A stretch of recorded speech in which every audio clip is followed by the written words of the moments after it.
Good morning, everyone, and welcome to today's peacetime session, Pursuing Perfection. So I wonder what that means, but I'm sure this wisdom can be appreciated by all you perfectionists and all the laid-back attendees who are here today. For those of you who are wondering what our schedule is, we have an activity. We have peacetime on Tuesdays for discussion, in case any of you do have discussion questions for your in your meditation practice. If you have any questions during meditation practice, the discussion sessions usually help. You can ask, maybe you can ask, oh, what's a good way to get feedback from my meditation? Or what do you think the next step might be for me? It's just a good place to chat and discuss. So that's Tuesday, and the peacetime sessions are Thursdays and Sundays as usual. Venerable Sopon and Venerable Nicholas. So before we get started, I just wanted to remind you all that we have more content on our Facebook page, on our YouTube channel, the Peace Point Meditation YouTube channel, Facebook page. And Venerable Nicholas has his own YouTube channel as well for more content that he releases. As always, Venerable Nicholas loves your questions, so please feel free to send in emails with any questions you may have, and he'll discuss them in the next sessions that next peacetime sessions that he leads. So before we go to the listen, talk, and meditation session guided by Venerable Nicholas, I'd like to invite you all for some stretching. Right, here we go.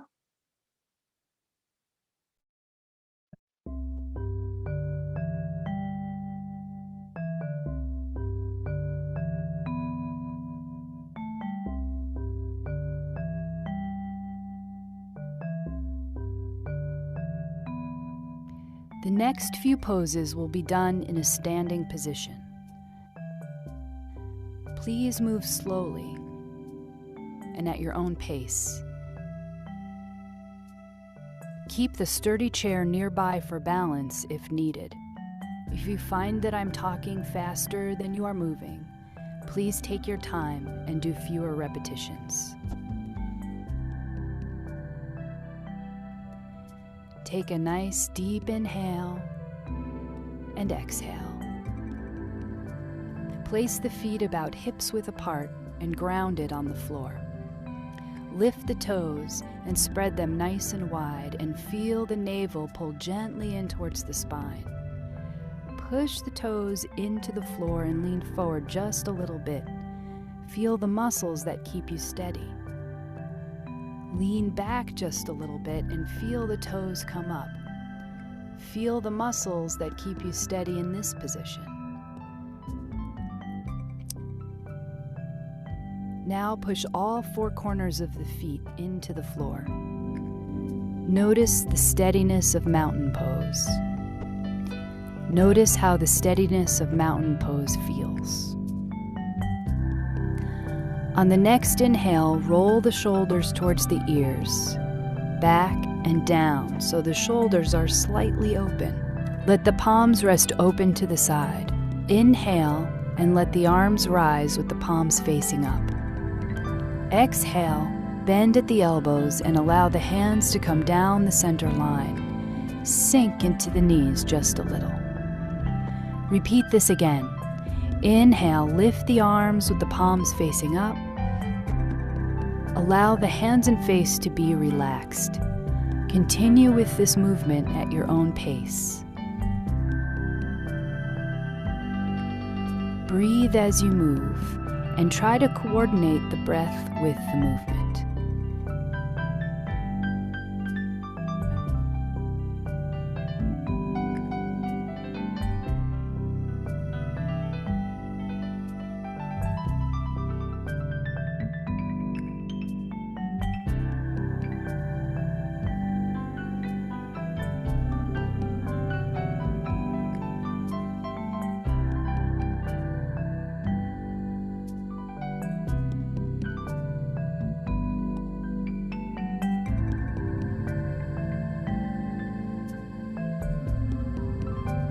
On the next breath, lift the arms back over the head. Fingertips point in, palms face up. Imagine that you have candles in the palms of your hands and you do not want to spill them. Turn the fingertips so they face behind you. The palms remain up. Turn the fingertips to the side and then to the front like an offering, then out to the side walls. Breathe as you move, up to the top with the fingers facing in again, towards one another, and then forwards like an offering, then out to the side walls. Breathe as you move, up to the top with the fingers facing in again. Let's do this rotation one more time.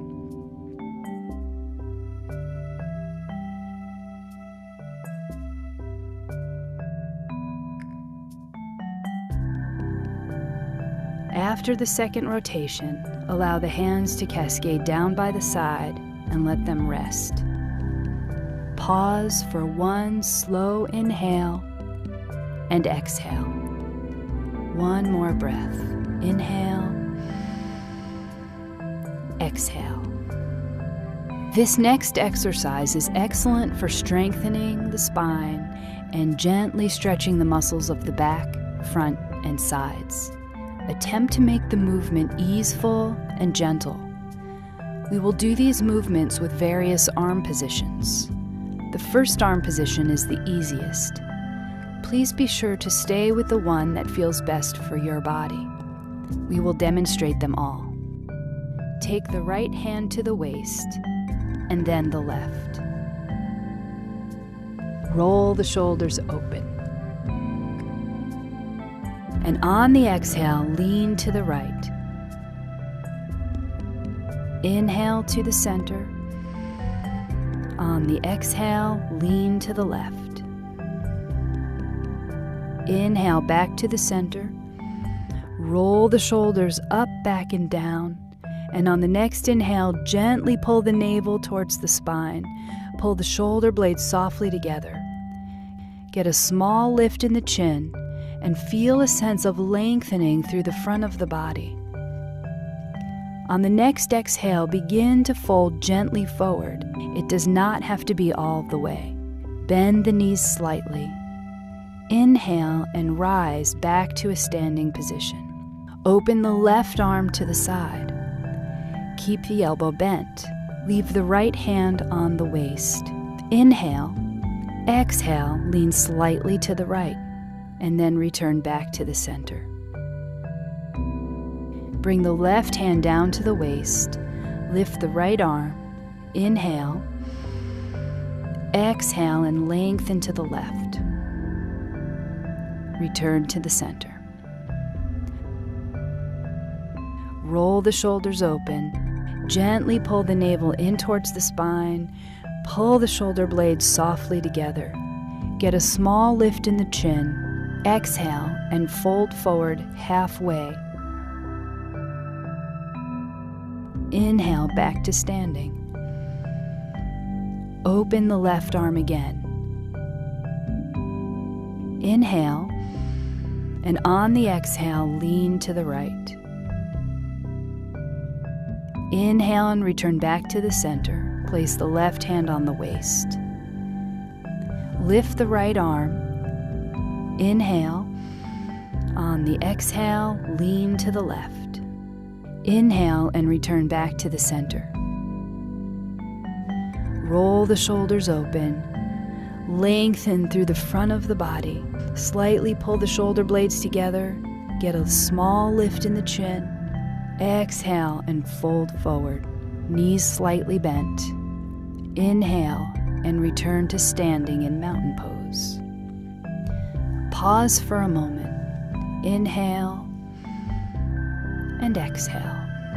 For this warrior sequence, attempt to keep the movements gentle and relaxed. If you notice that you are struggling, move the feet closer together. Lower the arms or make the movements smaller.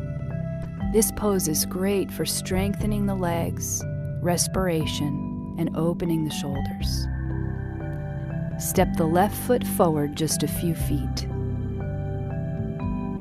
The back foot points in at a 45-degree angle. The front knee bends and the hips face front if possible. Inhale, open the arms and bend at the elbows. On the exhale, bring the hands and elbows towards each other.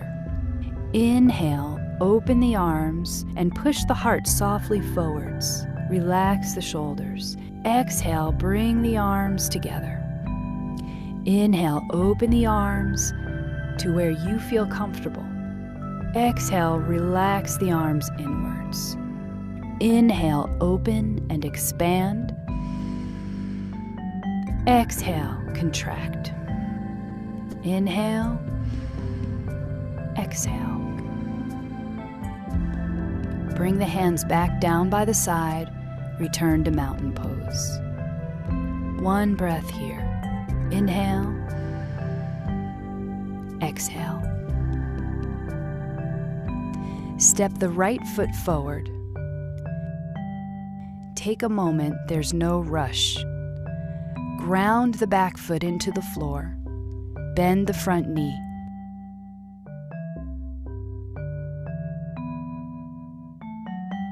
When you are ready, open the arms. Inhale. Exhale, bring the hands and elbows towards one another. Inhale, open the arms. This is a relaxed opening in the chest. Exhale, bring the hand.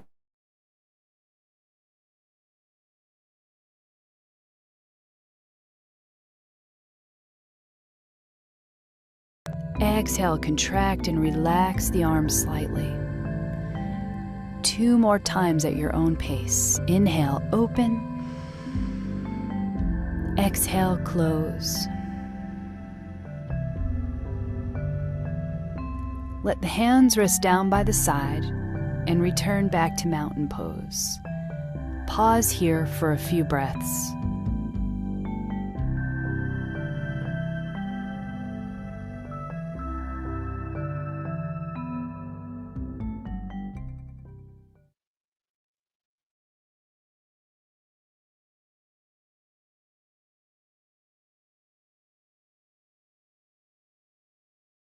With myself, Phra Nicholas Thanissaro, live streaming from Dhamma International Meditation Center in Azusa, California.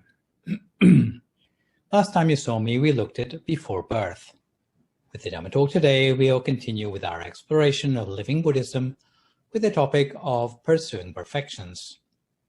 So today's session will run to about 1 hour and 10 minutes, with 25 minutes on the first set of 5 perfections, 20 minutes of meditation, and then finishing up with 25 minutes on the second set of 5 perfections, and of course news updates. As usual, this session I would encourage you to send in any questions you have by emailing me at peacetime.questions@gmail.com so that I can have a shot at answering those questions next time round. This session will examine the form of intense good deeds that will ensure our constant progress in virtue as we negotiate the cycle of existence towards nirvana. We already know about good deeds from our study of merits in the session about doing good that does you good. At that time, we learned that the 10 ways to cultivate merits comprise giving, humility towards those of high virtue, service, transfer of merit to others, rejoicing in the merit of others, self-discipline, meditation, listening to Dharma sermons, giving a discourse on the Dharma, and straightening one's views. As you can see from the slide, goodness at the level of perfections is also consisting of 10 items, but it's not just a difference of content, it is a difference in approach and motivation to do good deeds. Perhaps to give a simple comparison between the degree of good deeds between merits and perfections, you could give the example of giving someone a plate of food. Supposing you wanted to cultivate generosity as a merit, perhaps if you had a hungry friend who came round to your house and you knew that half a plate of food was already quite enough for yourself, you might split your food in half to give the unwanted half to your hungry friend. So you'd be giving away something which is surplus to your needs for the benefit of someone else. This is the characteristic of good deeds on the level of merits. The motivation for goodness at the level of merit is generally rather self-centered. All you really want to do is to store up that energy called merit in your mind, and you might not really care if it ran down later. It's a bit like doing good deeds as a gig worker, whereas accruing perfections regards doing good deeds as part of a career or vocation and has more of a long-term view. Where merit tends to be accumulated haphazardly or at a Buddhist convenience, perfections would be accumulated in reference to the goal of salvation.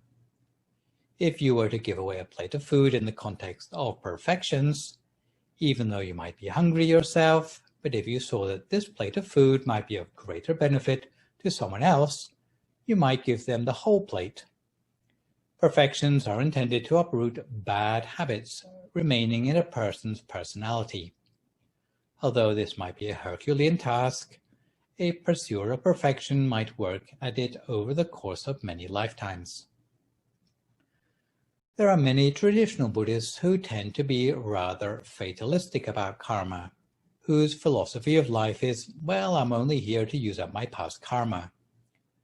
On the contrary, the attitude of those at our temple, which is intended to overcome such stoicism, is that we are here on earth to improve on our past and improve our lot in life. In Asia, the technical term for perfections is barami or paramita, which is usually translated as influence or charisma or power. It's usually applied to people who are very influential in society to say that this person has a lot of barami, and that's why they can influence big things to happen in society. Those Stoic Buddhists don't pause to think where influential people got their barami from, as if it were hereditary or it suddenly fell from the sky on their head. But what we're going to look at today is how we can get these barami in the first place, and even how they're connected to the way in which even the Buddha could develop from someone who is an ordinary person with faults like you or me over the course of countless lifetimes to be someone who had the potential for enlightenment.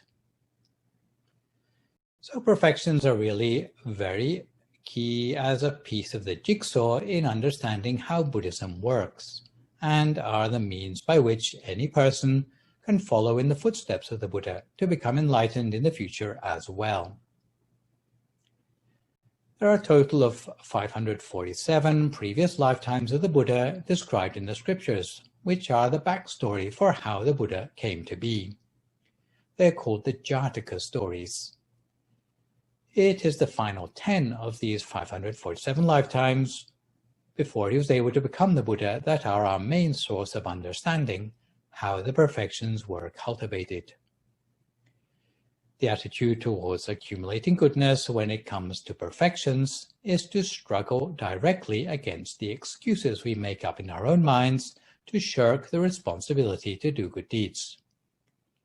The reason perfections are more challenging is because Buddhists no longer merely want merit to extend the length of time they can spend in heaven at the end of their human life, but they hope for perfections that will liberate them from all defilements.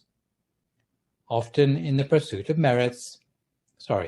perfections, the aim goes beyond the personal, extending to the wish to liberate all living beings from the cycle of existence. To this end, we will introduce the idea of the Bodhisattva, which means a being pursuing perfections with the intention of becoming a Buddha in the future.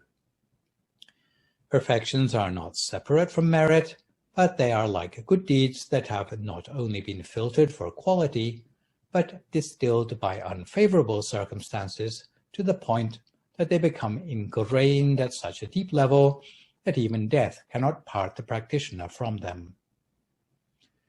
The sort of effort that identifies perfections is regularity, unconditionality, and pursuit in spite of hardship. They lead Buddhists to a proactive view of life, by which a Buddhist constantly works to improve their destiny, instead of passively accepting their lot in life or being a victim to the destiny inflicted on them by the karma of their past.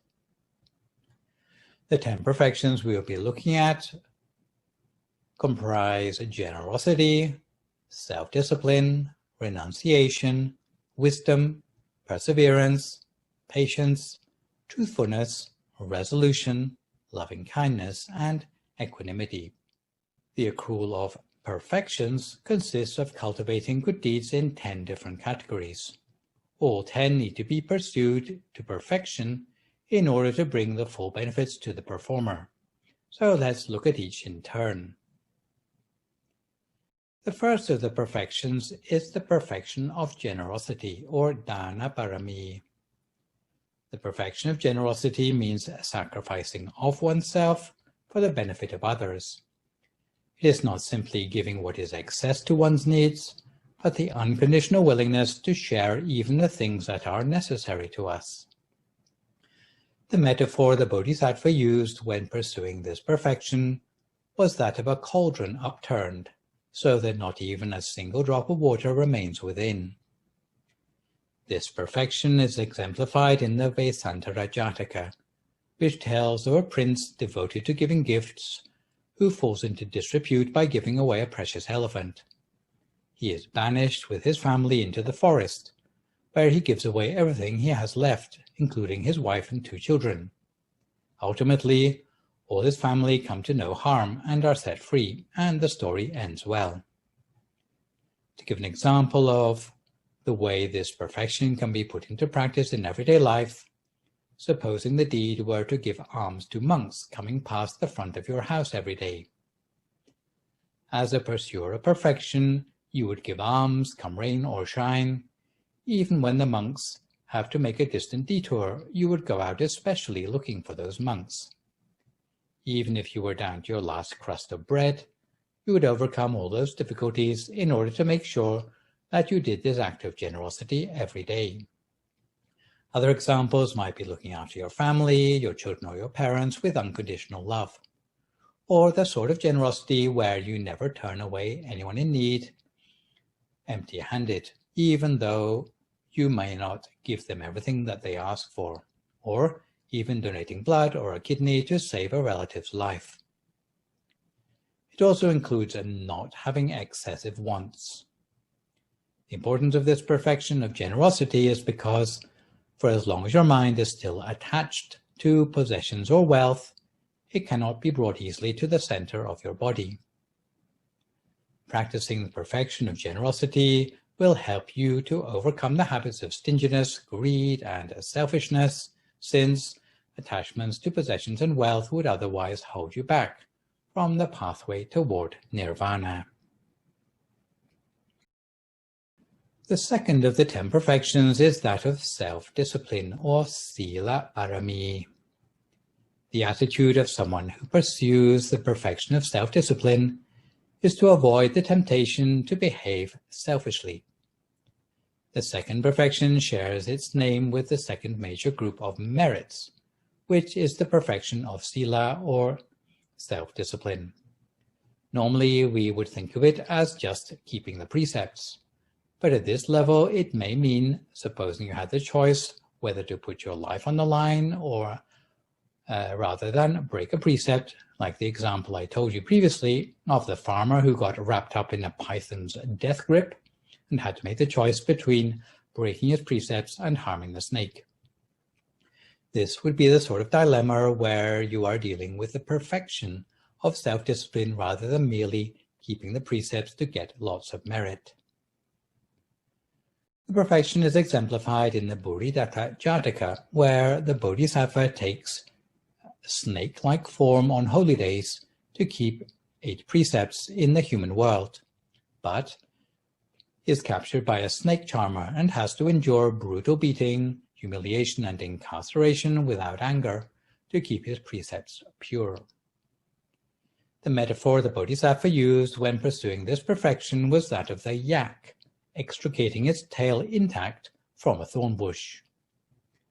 Examples of the way this perfection can be put into practice in everyday life are cultivating manners, respecting precepts, just laws, and harmless local customs, and even down to things like picking up litter thrown away by others or closing a door to keep in the heat for others to maintain the harmony of the community. It may mean that a Buddhist would choose to let go of anger and selfishness, even when they are treated badly, for the sake of the integrity of their precepts. The purpose of the perfection of self-discipline is to overcome the conflicts caused by antisocial words and deeds, since shoddy behavior could otherwise be a distraction on the pathway towards nirvana. The third of the 10 perfections is that of renunciation, or nekkhamma parami. Perfection of renunciation for Buddhist lay people means the unconditional ability to cast away one's frivolity, homeliness, and comfort to free up a space in the mind for more valuable treasures in the mind that money cannot buy. This perfection is as exemplified in the Tamiya or Muggapakha Jataka. A prince pretends to be mute and incapable in order to avoid ascending to the throne, because he realizes that part of the royal remit was condemning miscreants to death. Various strategies are attempted to try to bait him out of his charade, but he keeps it up for 16 years. At last, when he is about to be executed himself, he opens his mouth and pleads for banishment by the executioner. He then becomes an ascetic, and eventually the whole of his family choose to join him. The metaphor of the Bodhisattva used when describing the perfection of renunciation was that of a prisoner who has broken out of jail and would never wish to return there. Examples of the way this perfection can be put into practice in everyday life might include minimizing the number of possessions which we have, so we don't have things to worry about, materially speaking. For monastics such as monks, novices, or nuns, renunciation would mean resisting the temptation to disrobe. For lay people, renunciation might mean keeping 8 precepts always or regularly. Lay people may still have a family life already, but they can still practice this perfection maybe by keeping 8 precepts on certain days of the week, such as Buddhist quarter moon days, or perhaps of the weekends. In Thailand, it's very common for devoted old people to keep 8 precepts permanently, especially after the last of their children have grown up and left home.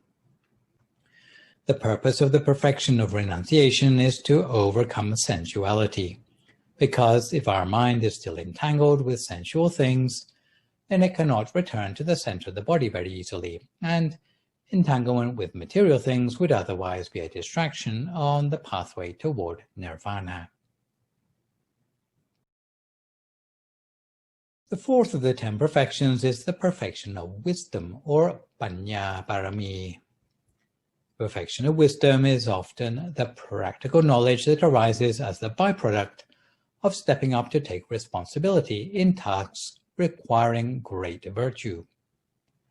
The metaphor the Bodhisattva used when pursuing this perfection was that of the alms gatherer. He would accept knowledge wherever it may come from. Even if it were from a slave or a beggar, he would accept it from them too, in order to become self-sufficient in knowledge.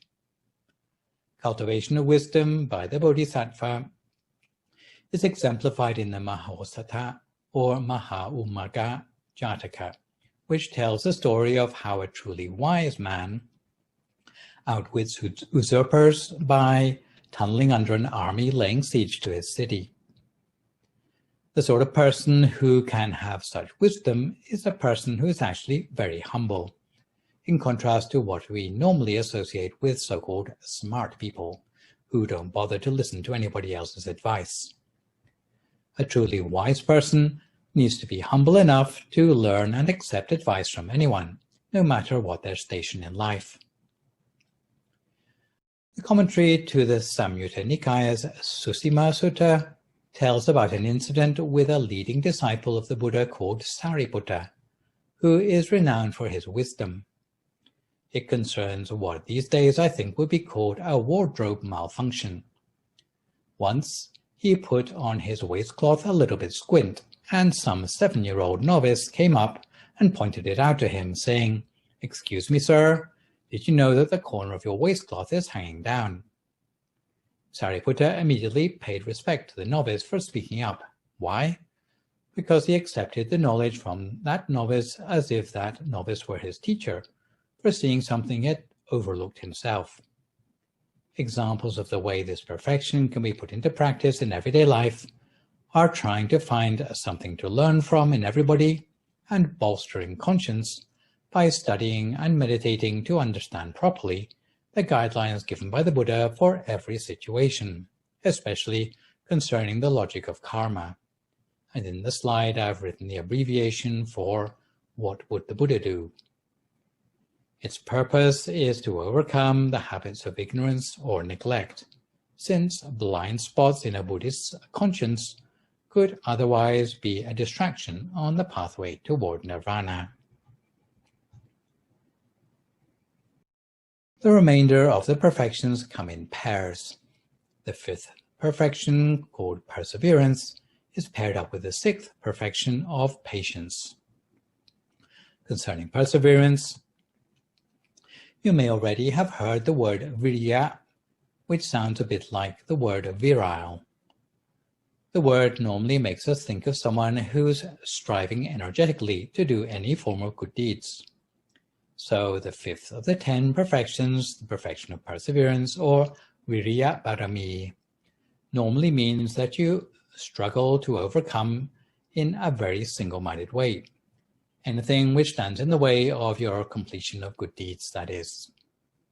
It means clearing obstacles out of your way without any sort of thought of compromise. The perfection of perseverance is the unconditional ability to keep trying relentlessly until the perfection in any task is achieved. The metaphor the Bodhisattva used when pursuing this perfection was of the sleeping lion that will train itself uncompromisingly to wake up in the reclining lion posture it has gone to sleep in. This perfection is exemplified in the Mahajanaka Jataka. In the lifetime described, in spite of being born to inherit the throne, a prince has to overcome banishment and shipwreck, solving many riddles in order to regain the throne. But having succeeded, he sees through the delusion of mundane success and instead becomes an ascetic. Examples of the way this perfection can be put into practice in everyday life are fighting back relentlessly against any obstacles to spiritual progress, constantly looking for ways to improve, and seeing the danger even in the smallest things. So, for example, if you have pain when you're meditating, you struggle on in spite of it. The purpose of this profession of perseverance is to overcome the habits of fear and laziness in the face of obstacles, since fearing change for the better could otherwise be a distraction on the pathway toward nirvana. So now that we know the first 5 of the 10 perfections, let's take a break halfway for some meditation, which today is entitled The Kingdom of Light. So at this time, we settle ourselves down for 20 minutes of meditation. If you would like to find a comfortable sitting position for yourself now as you listen to my guidance.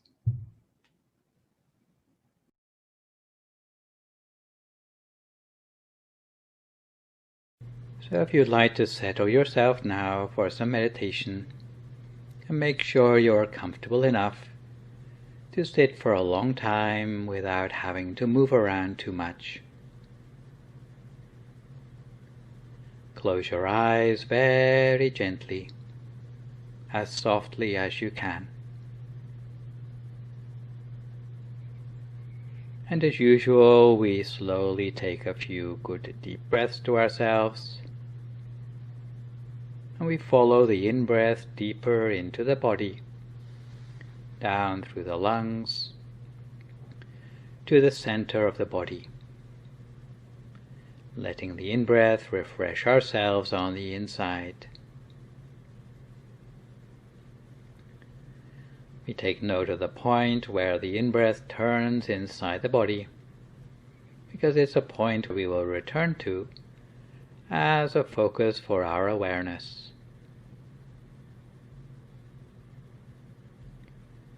And on the out-breath, we release all the tensions or the discomforts from the inside out.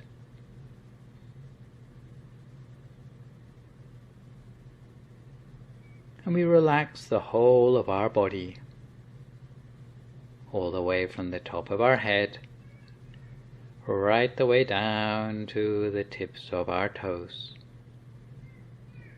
We slowly relax every part of the body, until there's no single part of ourselves with any remaining stress or tension anymore. We release the tension and let it go, as if we are surrendering every last muscle into a soothing tide of relaxation.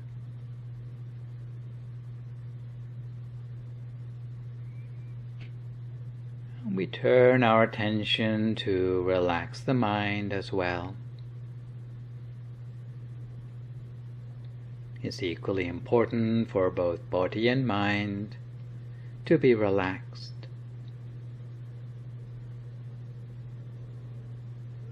It may take a few moments, but it's not that hard for us to achieve. We just need to be patient enough to allow both body and mind to relax thoroughly.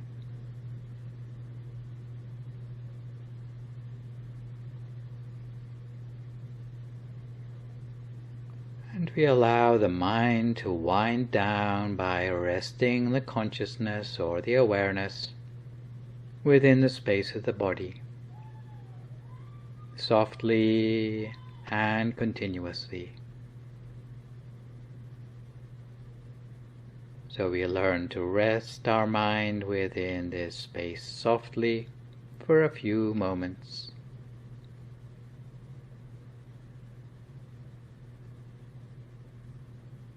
We always maintain relaxation throughout our time of meditation. We check in with the center of the body by taking a deep breath again, to remind ourselves of the location of this point.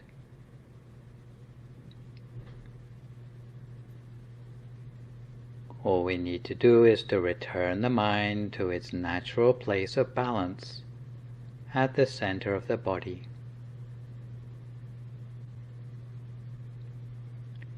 We treat ourselves to a few moments of quiet touching gently with our awareness at the center of the body. Slowly, without any hurry at all, remaining tranquil and still the whole of the time.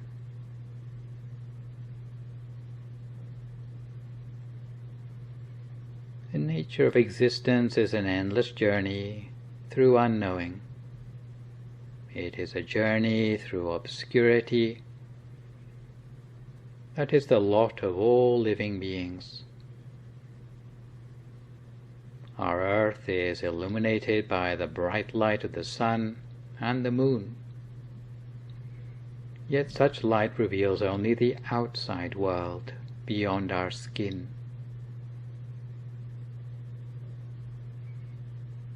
But what about on the inside of our skin, so important for our self-understanding and a sense of meaning in life? Normally, the inner world should be illuminated by the light of the mind. But if we lack inner illumination, we will be unable to engage safely with the inner aspects of our existence. Inner light has been dismissed as a mere hallucination by some modern-day neurophysicists, but is not easily revealed. It lies beyond ordinary space-time and beyond the grasp of the natural mind. It is an inner experience that transcends the brain or the nervous system, entangled in worldly ideas and philosophical speculations.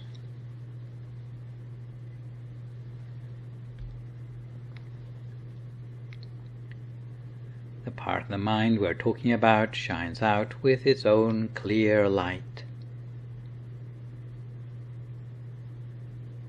When meditation is practiced successfully, it has the power to recover that inner light. So one good reason that we are gathering today to meditate together is in order to immerse ourselves in that inner light, so essential to meaning-making in our lives.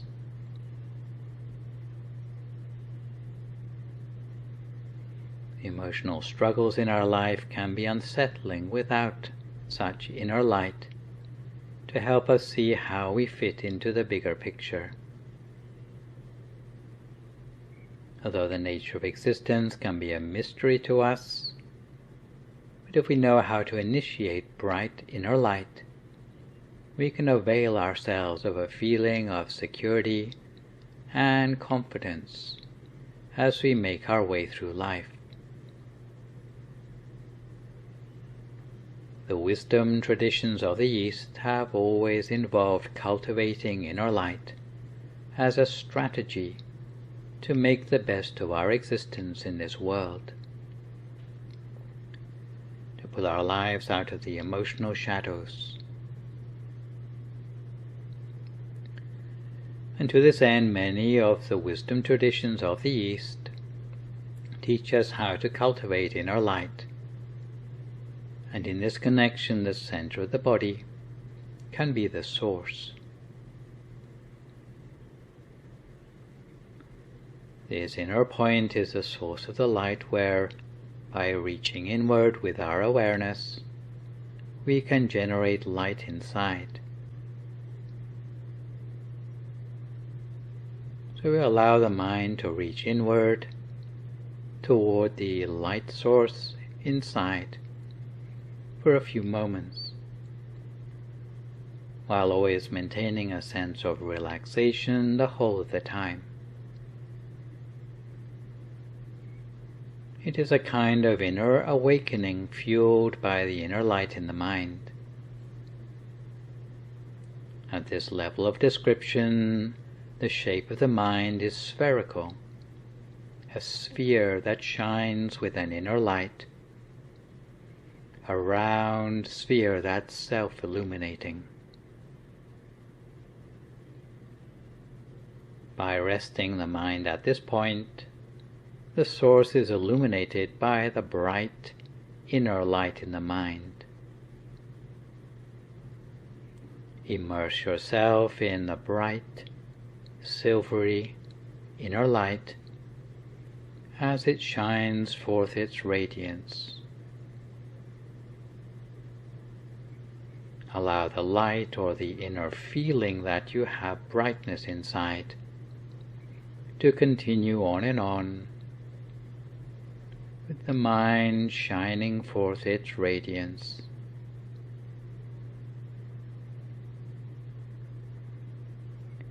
And now we have learned to initiate bright light by ourselves. We reach inwardly with the mind, reaching gently with our awareness toward the inner light shining in the mind at the center of the body. The inner light foretells the arising of peace in the mind, like the light before the dawn. The inner light replicates the real, spherical nature of the mind. So we continue to connect with the source of the inner light for a few moments more. For many people, the stream of thoughts in the mind is almost continuous, and it's hard to find a single break in the thoughts to give ourselves that sense of peace and quiet. In such a case, to open up a space between the thoughts in the mind, we make use of something called a mantra, which is basically a word that we repeat to ourselves silently, as if we hear the sound of it coming up from the center of our bright object. The traditional mantra for this meditation method is the words Samma Arahang, Samma Arahang, Samma Arahang. And we hear the sound of those words coming up as if like a silent music from the center of ourselves. From the center of the bright object over and over again, gently encouraging the mind to become free of thought, while at the same time linking our awareness more closely with this point in the center of the body.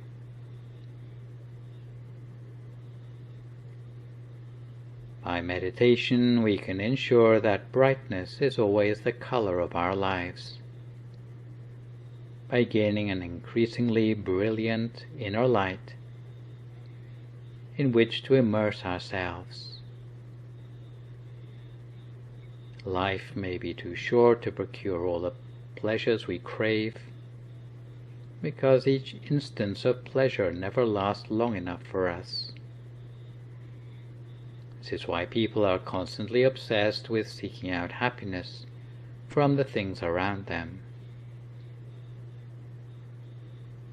A much better place to seek enduring happiness and peace would be from the inside, and meditation is key to unlocking the happiness that has been so elusive in the outside world.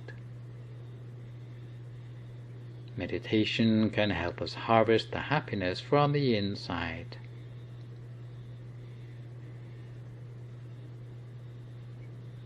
But we need to meditate for the right reasons. An effective motivation for meditation is not to think that we are developing the mind as an escape, to gain superpowers, clairvoyance, or divination, because all these motivations are incompatible with the purity of healthy progress in meditation. Our goal of this meditation is, in general terms, to provide us with the opportunity to see life as it really is, to see beyond suffering and impermanence, while not becoming attached to an illusory ego. If we can come to know these truths, then, because of this understanding of these truths, we will be able to conduct ourselves in such a manner that the shadows of suffering in life will be minimized. Life cannot be truly bright unless meditation brings us to the center of the body and to the inner light, especially when in the outside world each source of pleasure is so fleeting. But when inner light can be never-ending, the rule of transient pleasure in the outside world no longer applies. Since in this inner kingdom, light is as endless as it is unbounded. So the more you bring your awareness to abide in the kingdom of light, in the center of the body, the more bright light inside will permeate through, even to your complexion and the aura of your personal appearance. That's why if you meditate often, if your interior is ever bright, such brightness will shine through into external aspects of your life, until your life starts to mirror the light within. You will become unified with the body of bright light within yourself. So now that we've discovered inner light, we let the brightness from inside dispel the shadows of the outside world, drawing upon inner light to brighten the outside. Meditation will extend the light of compassion to connect the internal and the external spheres of our life. So we allow the mind to remain immersed in the soft inner brightness as continuously as we can, for as long as we can. Immerse yourself in soft light. Immerse yourself in bright light of such a shining inner light at the center of the body. We continue to make sure the physical body and the mind are truly relaxed. We immerse ourselves in the brightening glow of the inner light within the mind. Since after all your good efforts in meditation, you deserve to be first in line when it comes to attaining inner peace. The experience of inner light is an ecumenical experience shared by mystics and meditators alike from across different faith traditions. Light has been used as a privileged metaphor in the language of mysticism and experiential religions going back to the ancient Greeks and the wisdom traditions of the East. Saint Augustine in his Confessions spoke of the light unchangeable. Whoever knows truth knows that light, and whoever knows that light knows eternity. Similarly, Saint Teresa of Avila described her inner light, saying, "Even if I were to spend years and years imagining how to invent anything so beautiful, I could not do it, and I do not know even how I could try. For even in its whiteness and radiance alone, it exceeds anything you could imagine. It is not a radiance that dazzles, but a soft whiteness and an infused radiance. Even in experience at the end of life, many patients have witnessed a light without shadow, an all-suffusing light, which comes up as a central metaphor in near-death experiences. Light which enfolds the whole universe, so bright but yet without hurting the eyes. Brighter than anything you've encountered in your whole life. An enormously bright light that seems to cradle you, glorious and perfect, nurturing you. An extremely bright light, pure white or blue-white light. A living light that seems to communicate and acknowledge us. And with this light comes a feeling of absolute pure love, the warmest possible feeling, absolutely vivid and clear, like a crystallized light, beaming with a brightness in every direction, totally absorbing your consciousness, radiating from the very center of your consciousness out to the infinite expanses of the universe. And it's time now to share bright light to all the other beings with whom or with which we share our world and our existence. We allow bright light to expand as a sphere, to become bigger and wider, like the volume of light is expanding from a small sphere inside us, to become a bigger, a wider sphere, expanding endlessly. We let our inner light shine for all other beings in our world who share our existence. And since the color of our lives has now become the color of light, we immerse ourselves in the journey, in the nature of the existence, together with the brightness that we have created for ourselves. From here on in, we will allow bright light to continue to emanate bigger and brighter always, to share our happiness of the journey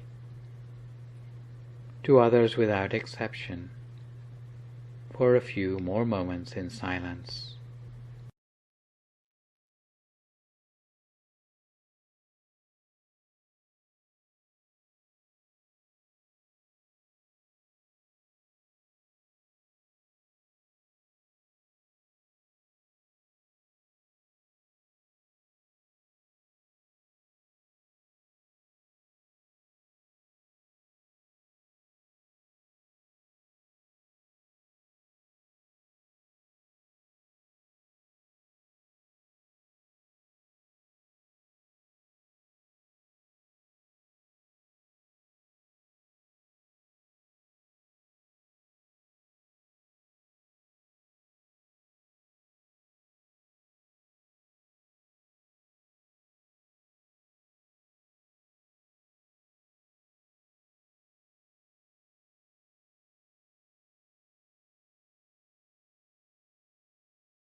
Anupavena, Sapatammanupavena, Sapasankhanupavena Sattha Soti Bhavantu Te. So if you'd like to come to the end of your meditation for today, you can gradually open your eyes again. If you feel at all uncomfortable, then slowly try changing to a more comfortable position and then gently finish your practice. So to continue with our journey through the 10 perfections, we come now to the 6th of the 10 perfections, which is the perfection of patience or Khanti Parami. As I said, perseverance comes paired with the 6th perfection of patience, and although perseverance and patience may on the face of it sound the same, but each requires a different approach to overcoming obstacles. Supposing your wife sometimes speaks to you rudely. If you use the approach of perseverance, then you might dump her without further thought. but this might not be appropriate because surely your wife would have many good aspects to her as well as occasional rudeness. It's only the way she speaks to you which is the problem, in which case what would be preferable is a more diplomatic approach which we might call patience. Instead, you have to tolerate the problem until it comes to the appropriate time to mention it, and wait until she's in a good mood so that you can talk to her about this problem in a more amicable way. So this is an example of patience. It's not like perseverance, which would be the attitude of a bull in a china shop. It requires a little bit more diplomacy and tact. If a person cannot make progress immediately, they remain patient. They don't backslide, but they will hold their ground until they are able to make progress in the pursuit of good deeds. Patience as a perfection is the unconditional form of patience that you've learned about previously on 4 levels. Patience in the face of physical hardship, patience in the face of physical suffering, such as illness, patience in the face of conflict, and patience in the face of temptation. The metaphor the Bodhisattva used when pursuing this perfection was that of the earth, which does not so much as flinch whether pleasant or unpleasant things are poured onto it. This patience is exemplified in the Janda Kumara or Kandhala Jataka, where the Bodhisattva is a king who, with his family, must put up with the loss of wealth, position, and reputation. Examples of the way this perfection can be put into practice in everyday life are not losing one's temper or being elated by flattery. It means having the patience to teach and reason with subordinates, instead of ordering them about or threatening them. Its purpose is to overcome the habits of unsteadfastness of mind in the face of defilements and temptations, since such conflicts would otherwise be a distraction on the pathway towards nirvana. The 7th of the 10 perfections is truthfulness, or Satya Parami. Truthfulness is paired up with the perfection of resolution, which we will come to in just a minute. We are already familiar with truthfulness from things like the 4th precept. We all try to tell the truth, but this perfection refers not just to truth in the things that we say, but sincerity in everything that we do as well. So it means something more like being earnest or true to yourself. This pair of perfections is about setting targets for yourself, and it's said that an element of truthfulness is also knowing your own potential. You shouldn't make promises which you know you can't keep. If you only make promises which you know you can keep, then this is a very good way of preserving your sense of integrity. The metaphor the Bodhisattva used when pursuing this perfection was that of the morning star, which never shifts from its orbit, appearing each day in the sky in the same place. This perfection is exemplified in the Vitura or Vitura Bandita Jataka, which shows that knowledge is an important factor for morality, eliminating the ignorance and doubt that leads to unwholesome behavior. In that lifetime, the Bodhisattva had to risk his life in order to engage with wisdom and truth to overcome jealous royalty who would rather have his head. Examples of the way this perfection can be put into practice in everyday life are being realistic in setting goals and being earnest in everything said and done. The perfection of truthfulness is unconditional sincerity and honesty, especially in keeping one's word. It may mean never approaching a task with anything less than the best of one's ability. If we say we're going to come on time, then we make sure we're punctual. If we say we're going to finish something, then we finish it. If we can't keep a promise, then at least we tell that other person that we can't. So, you might be the sort of person who might carefully consider taking on a task before you commit to it. This is the sort of person who we would normally expect to be a truthful person, rather than the sort of person who says, "Oh yes, no problem," but never gets round to doing anything they've agreed. So it means that you must have an accurate idea about your potential if you commit to a target. For example, meditating for 2 hours a day. You need to be realistic enough so that you don't let yourself down. The purpose of this perfection is to avoid becoming the sort of person who love your ego more than they love truth, and to overcome the habits of changeableness and fickleness of the mind that would otherwise be a distraction on the pathway toward nirvana. Having described the perfection of truthfulness, the other half of the pair is the 8th of the 10 perfections, that of resolution, or adhitthana parami. Perfection of resolution means unconditional dedication to clear and thorough planning of the stages of a task, and following up until the results reach the agreed specification and schedule in every respect. The metaphor the Bodhisattva used when pursuing perfection was that of a mountain, unshakable by the winds from the four directions. The perfection of resolution is exemplified in the Nemi Raja Jataka.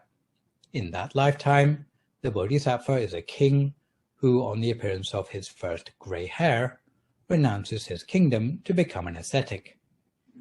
Making a resolution isn't like making a prayer where you petition for help for some unseen deity. The power for success is attributed to the power of the good deeds that you have done in the past. You might make the resolution, "On this occasion, may the power of these good deeds bring me success in such and such." It has the effect of channeling or strengthening your determination to go on to achieve something as a result of your good deeds. And this is why it's said that for every good deed that you do, you should always make a resolution, at the very least, that the merit will help you break free of all defilements to become pure in body, speech, and mind. An example of the way this perfection can be put into practice in everyday life is not backsliding from goals.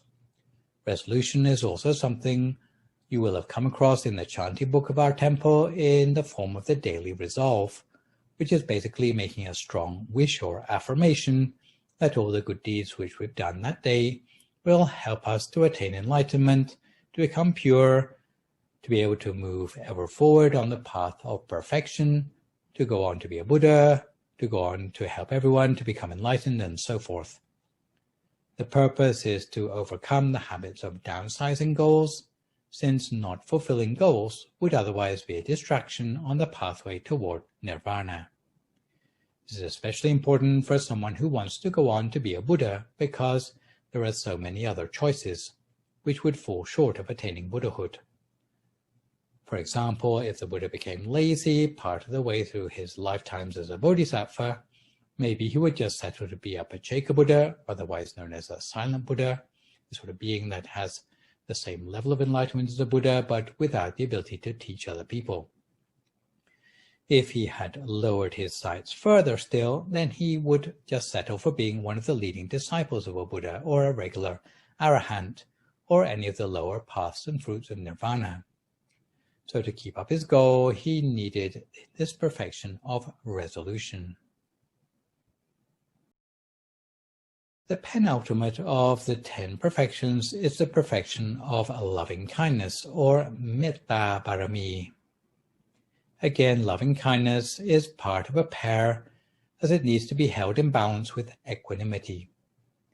The perfection of loving kindness means the unconditional ability to show compassion and forgiveness to others wherever the opportunity arises, and is the origin of the idea that Buddhists should be able to behave like a loving parent toward everyone in the world without any favoritism. Loving kindness is exemplified in the Sama Jataka, where the Bodhisattva shows filial piety in taking care for his blind parents. The metaphor the Bodhisattva used when pursuing this perfection was that of the river waters that are soothing to all people, good or bad, who might go down into its waters to bathe. Examples of the way this perfection can be put into practice in everyday life are nurturing and expressing compassion and good wishes for all, not letting anger last overnight. The purpose of loving kindness is to overcome any lack of empathy towards others, since vengefulness could otherwise be a distraction on the pathway towards nirvana. The Bodhisattva predicted that if he had to go out looking for all his disciples to teach, then it would delay his ability to spread wisdom in the world. Much more effective would be to make himself endearing, so that potential students would come looking for him. The final one of the 10 perfections is the perfection of equanimity, or upekkha parami. As the counterpart of loving kindness, equanimity usually comes as part of a package of 4, that's known as the divine abidings, or Brahmavihara, which are seen as 4 different aspects of compassion we have already learned about before. When you come to equanimity, it's more like a mature form of compassion, where you are able to let go of issues where you know that you have already done your utmost to help, and that it would be ineffective or unnecessary to intervene anymore. Just as when a parent sees their child has grown up to adulthood, maybe moved out or started their own family, they realize that their parental duties have now changed, and they don't need to fuss about the small details of their child's lives anymore. That being a good parent now means that they have to have the equanimity merely to be there for their child. If the child needs their help, then they know where to look for them. Equanimity, or level-headed justice, is the unconditional ability to see what is best for the common interest and sharing with others. The metaphor the Bodhisattva used when pursuing perfections, as with patience, was that of the earth, which does not so much as flinch whether pleasant or unpleasant things are poured on it. The perfection of equanimity is exemplified in the Narada or Mahanarada Jataka, where a king is converted from a life of hedonism to accepting his moral duties through the advice of the Bodhisattva and the example of his own virtuous daughter. Examples of the way this perfection can be put into practice in everyday life are cultivating impartiality of mind, not interfering beyond one's remit, or conversely going out of your way to help with things for the common good.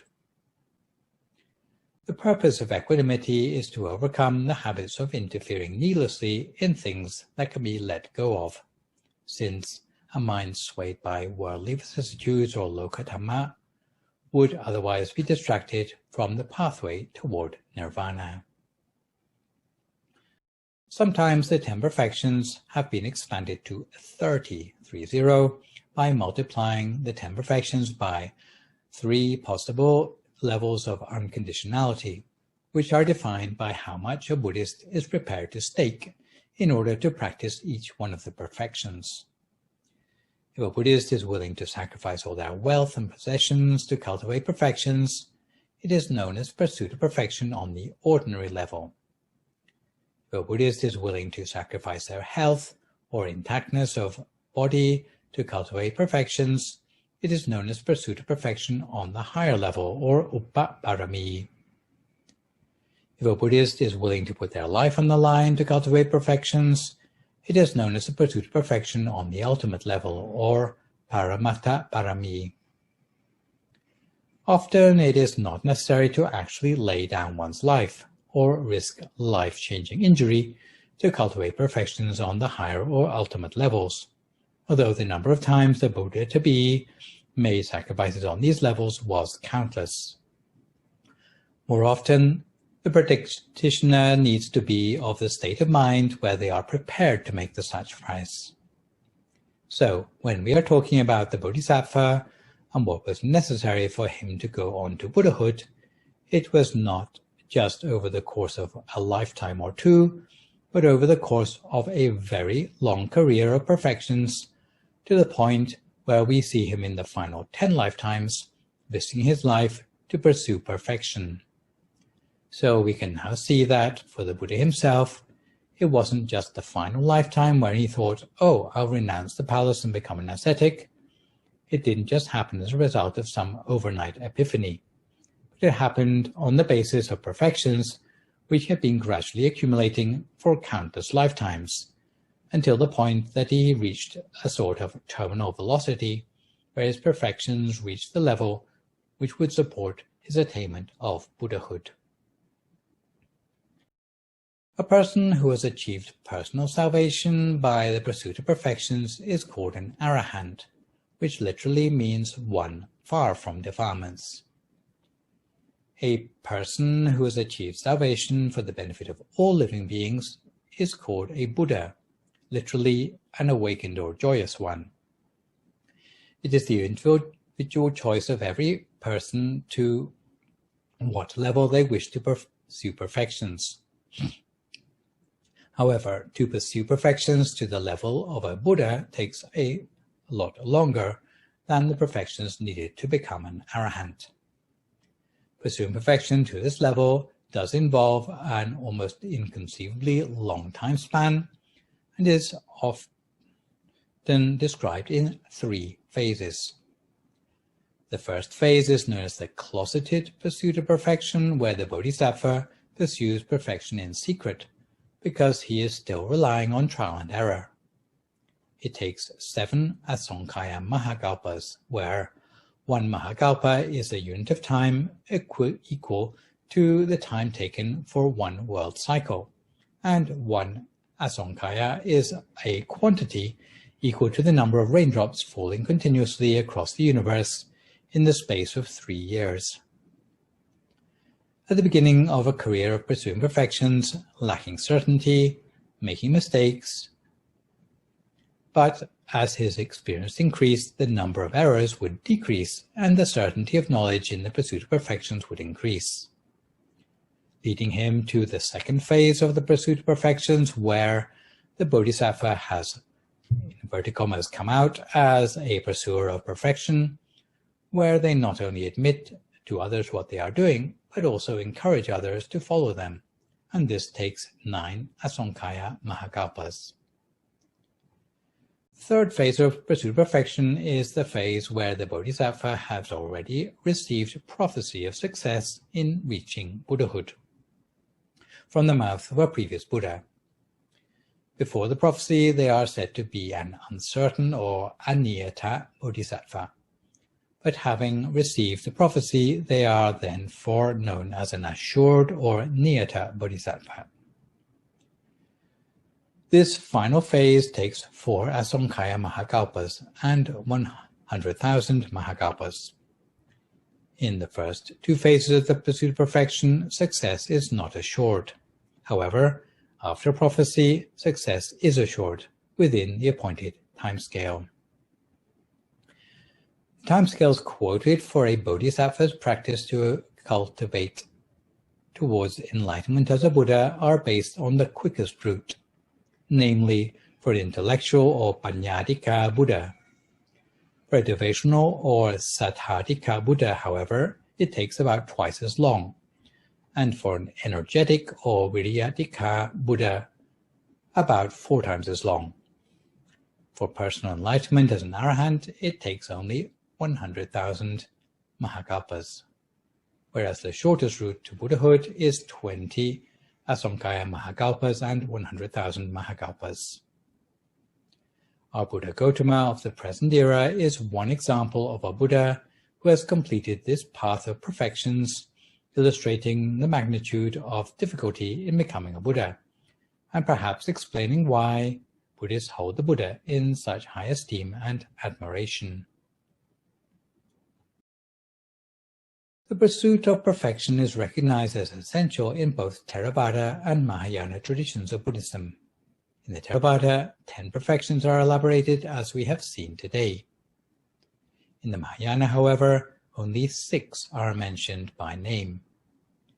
Any discrepancy between the 2 traditions can be explained by saying that the perfection of meditation or jhana parami of the Mahayana Buddhism includes the Theravada perfections of renunciation, truthfulness, resolution, loving-kindness, and equanimity.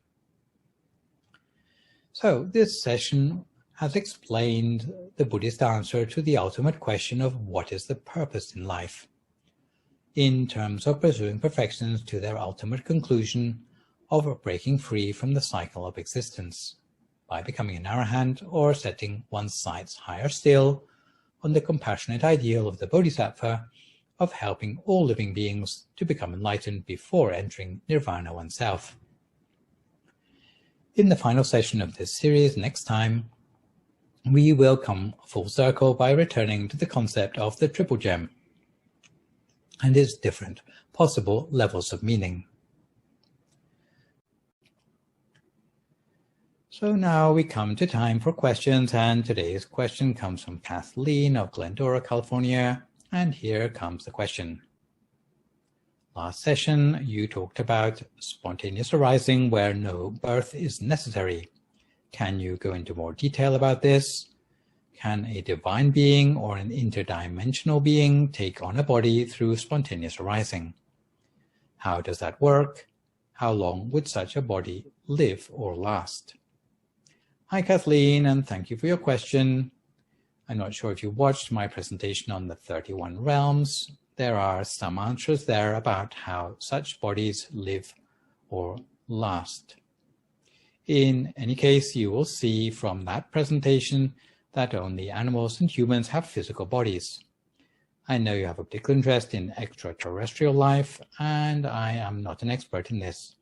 But if you are looking for parallels with what you have learned about interdimensional beings, you might start by looking at the other three worlds of the human beings as one place overlapping with human beings from beyond our rose-apple continent. As for the spontaneous arising of beings which have no physical body, I did mention that 29 of the 31 realms use this form of arising with no birth required. It means arising in adult form without the need for parents to procreate. Buddhists would agree that this is the mode of birth for divine beings. As for different dimensions, Buddhism has a provision for multiple universes, and the likelihood that beings get born from one universe into another if their karma requires a rebirth into a realm that is not available in that universe where they are currently residing at the time of death. For example, if there is no heaven available in a certain universe when a being has done a lot of good deeds, then when they die, they would have to go to heaven in a parallel universe. Anyway, make sure you've seen my presentation on the 31 realms first, and I would be happy to continue the conversation outside hours. Before today, let me finish up with a quick mention about temple support and a news update about the availability of meditation teaching in English.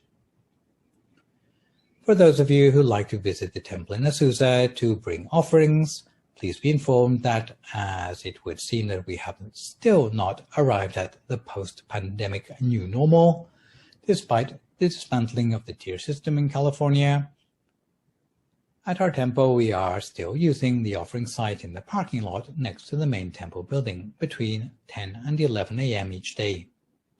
If you have trouble with the passcode on the gate or wish to visit at a different time, please call Jenny on 562-716-2961.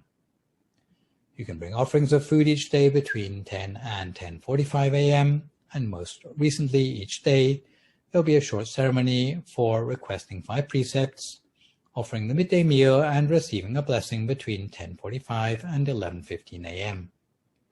For those unable to visit in person, all the other ways of accepting money transfers to DIMC are still available, whether it be mailing checks, bank transfer, Zelle, or Venmo.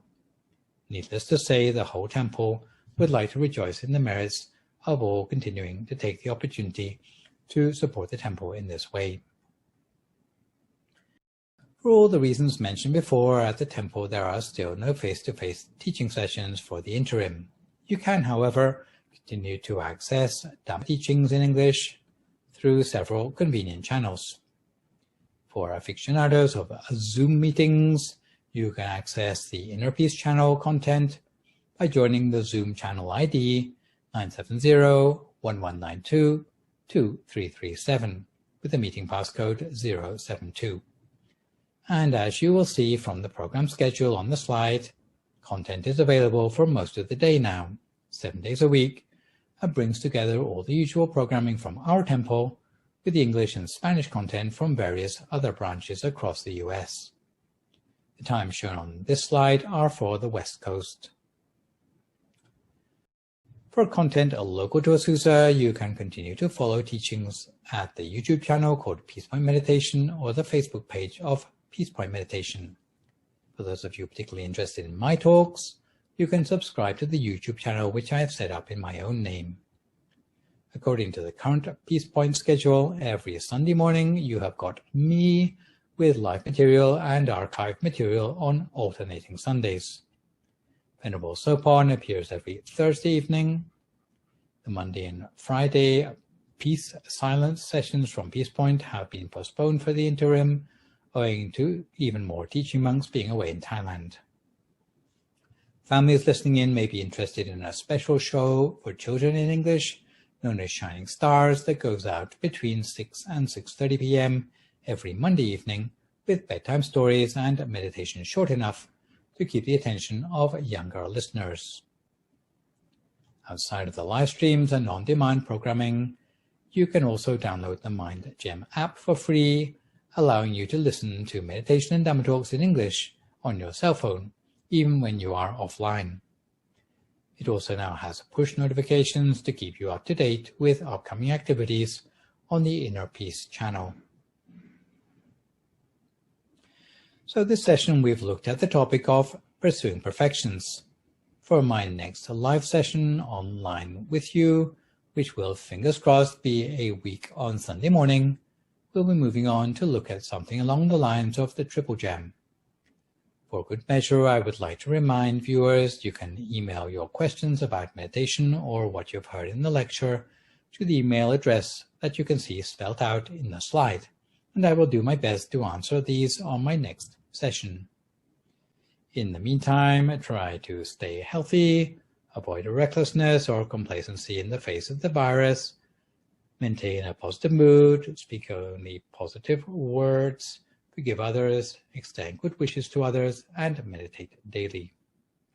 Hopefully, as a result of today's session, you will now realize the long-term view of cultivating perfection sequentially across lifetimes and the sacrifices made by the Buddha to reach his final lifetime of enlightenment. So today, this is me, Phra Nicholas Thanissaro, signing off for this session.